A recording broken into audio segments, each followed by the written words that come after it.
Sualda deyilir, üfüqi səth üzərinə qoyulmuş M1 bərabər 4 kq, M2 bərabər 6 kq kütləli iki taxta parçası iplə bağlanıb. Cisimlər sabit, F bərabərdir 20 Newton qüvvənin təsiri ilə 6 metr böl saniyə düz xətli bərabər sürətli hərəkət edirlər. Deməli, sürət 6-dır. Bir müddət sonra cisimləri bağlayan ip qırılır. Hər iki cisim üfüqi səth arasındakı sürtünmə əmsalı eynidir. Cisimlərlə səth arasında sürtünmə əmsalını hesablayın. Deməli, hazırda biz baxırıq ki, təcil yoxdur. Çünki əvəzləyici qüvvə 0-dır, bərabər sürətlə hərəkət var. Təcil yoxdur, əvəzləyici də 0-dır. Onda, deməli, bu cisimlərə təsir edən, ikisinə təsir edən sürtünmə qüvvələrinin cəmi elə 20 Newton sağ tərəfə təsir edən 20 Newtona bərabər olmalıdır.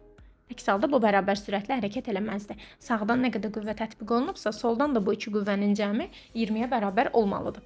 Sürtünmə qüvvəsinin də düsturu μ mg-dir. Üfüqi səthdə.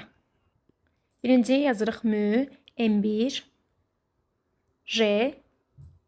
İkinciyə də yazırıq μ m2 j. Və onu da bərabərləşdiririk 20-yə. Sürtünmə qüvvələrinin buradakı cəmləri 20 Newtona bərabər olmalıdır ki, bu bərabər sürətlə hərəkət eləsin. Bərabər olacaq 20-yə. Mü də bərabər olacaq 20 böl 100. Yəni 0,2. İp qırıldıqdan sonra hər bir cismin necə hərəkət etdiyini yazın. Bu sual sizdədir. Rəylərdə qeyd eləyin. Sonra izahı paylaşın.